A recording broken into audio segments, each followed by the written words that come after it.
gambar atau bagaimana. Saya kemarin sempat datang ke rumahnya Ikhwan yang ada di Bekasi, dan keluarganya sudah mengikhlaskannya dimakamkan di Bekasi. Dimakamkan di Kamboja. Jadi close the case. Ikhwan dimakamkan di Kamboja. Soleh sudah dipulangkan. Tinggal satu tugas saya, Rizal yang berasal dari Banyuwangi. Jadi Ikhwan di close case ya. Jadi sudah close case ya. Soleh sudah dipulangkan, Ikhwan sudah diikhlaskan, tinggal menunggu Rizal. Almarhum Rizal sudah ditemukan jenazahnya. Rizal sudah ditemukan jenazahnya, tinggal proses pemulangannya. Tetapi masih belum ada uangnya. Karena mereka masih belum bisa mengira-ngira berapa uang yang harus dibiayai, yang harus dibebankan untuk pemulangan jenazah almarhum Rizal. Dan saya belum membuka donasi, saya tidak meminta donasi. Kenapa? Karena saya masih belum tentu tahu, dan belum tentu mereka minta bantuan sama saya.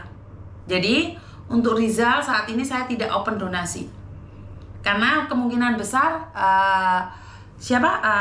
Pemkab Banyuwangi mungkin akan membiayai, atau pemerintah yang ada di Banyuwangi membiayai, karena saya tidak mau nanti eret-eretan, oyo-oyoan. Jadi saya nggak mau nanti ada orang tiba-tiba mengaku dari pemerintah, padahal itu uangnya dari pasukan semut.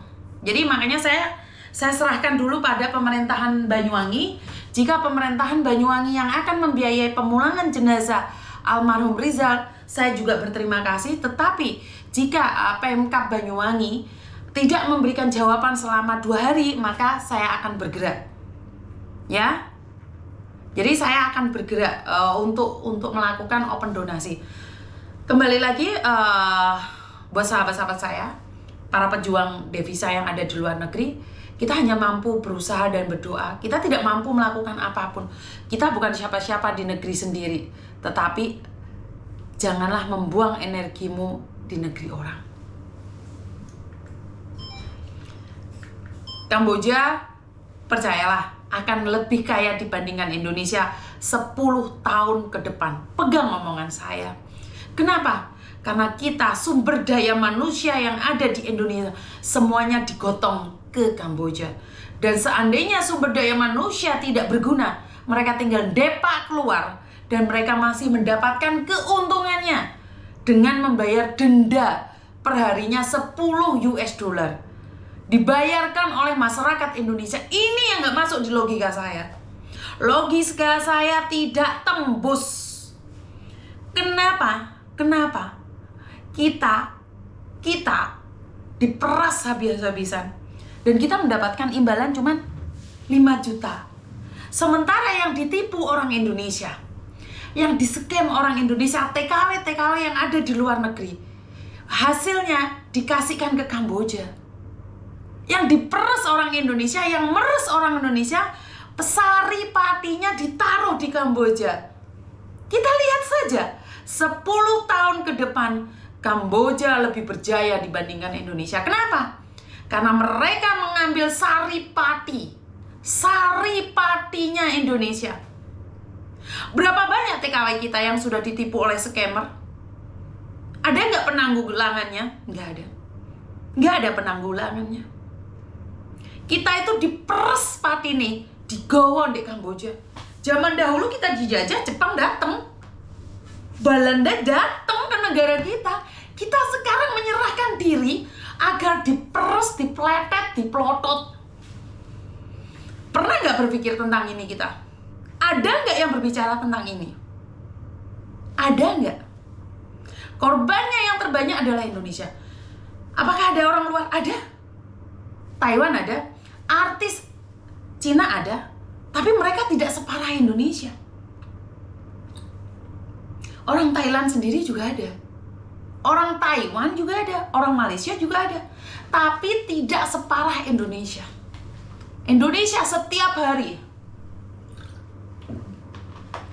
Saya ngonten aja saat ini, mereka masih sepil kok.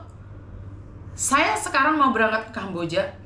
Oh, suami saya enak kok di Kamboja. Bangga. bisa memeras saripatinya Indonesia dibawa ke Kamboja. Keren. Bener gak sih? Jadi intinya satu hal. Sudahlah kawan. Kalau saya berbicara seperti ini, kalian bilang jangan terlalu keras.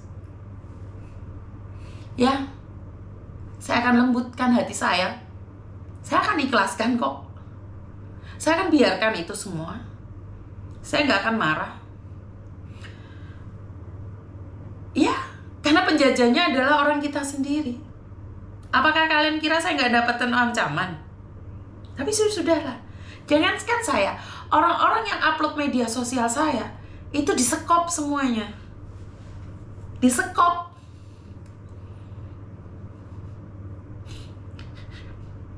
Sedih banget tau nggak? Kadang saya berpikir saya bukan siapa-siapa.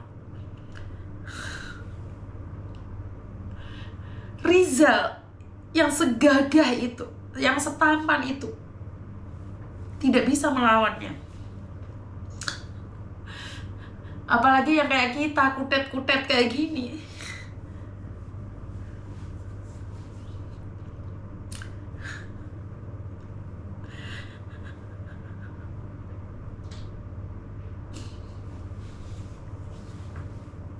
Jangan merantau ke sana, kawan.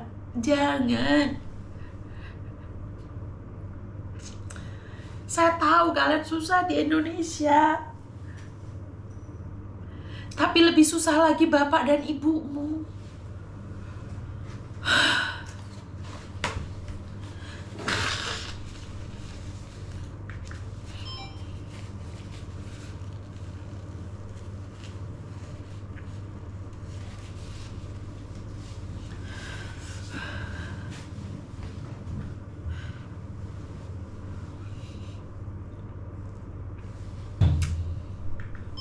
Kadang saya juga mikir ya, kenapa saya juga harus membahas ini? Padahal kalau saya ngonten kayak orang-orang lain yang bahas tentang iclik, yang membahas tentang yang lainnya, tentang TKW yang seperti ini, seperti itu, viewer saya banyak kok.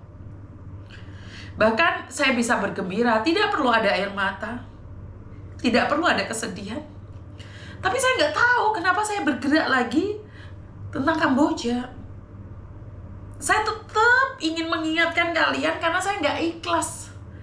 Orang Indonesia ke sana pulang tinggal nama. Saya nggak ikhlas. Saya sebenarnya sudah bosen dengan konten-konten air mata, air mata, air mata. Capek. Kenapa saya bilang kalau saya mau live itu saya pingin happy duluan? Karena saya tahu endingnya kayak gini juga.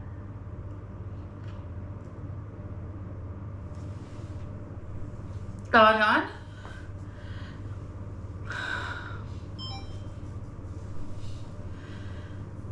saya cuma ingin mengingatkan, janganlah hidup sekali ini menjadi beban orang lain.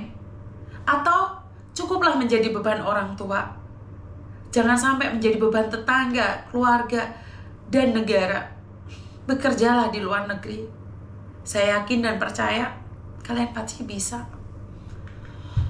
Saya nggak mampu berbicara apapun. Saya tidak bisa mengatakan apapun. Saya cuma ingin bilang satu hal. Berjuanglah di negeri sendiri. Jangan pernah tergiur. Jangan pernah tamak. Tahu diri, tahu posisi. Skill kita sebagai apa. Jangan mudah percaya saat orang bilang ada job di restoran, di bengkel, di apapun. Dengan gaji yang sangat tinggi, tekanannya pasti tinggi. Saya secara pribadi, saat saya masih bekerja, saya itu tidak pernah menerima gaji yang langsung ujuk-ujuk besar. Saya bekerja di salah satu perusahaan dan perusahaan lain menawarkan saya gaji yang lebih tinggi. Saya menolak. Karena apa? Apakah saya mampu dengan gaji sebegitu besar? Dan pesan saya cuma satu. I love you. I love you. Aku mencintai kalian. Saya mencintai kalian. Tapi cinta ini tidak akan bisa terbalas oleh kalian saat kalian mengambil keputusan pergi ke Kamboja. Apapun alasanmu, apapun pekerjaanmu. kalau kamu bekerja di judol, kalau kamu bekerja jadi scammer, kalau kamu bekerja di situs-situs keren itu, kamu bukan orang hebat. Jangan terlalu bangga bisa menyenangkan orang tuamu, membelikan mobil orang tuamu, membangun rumah orang tuamu, tapi hasil dari menjajah tetanggamu sendiri dan saudaramu sendiri. Terima kasih kawan untuk malam ini. Jujur saya tidak mampu untuk meneruskannya. Kurang lebih saya minta maaf. Dan wassalamualaikum warahmatullahi wabarakatuh. Berkat Tuhan mengalir atas hidup kita semua. Semoga semua makhluk hidup bahagia, baik yang nampak maupun yang tidak nampak. Terima kasih. I love you dan bye-bye.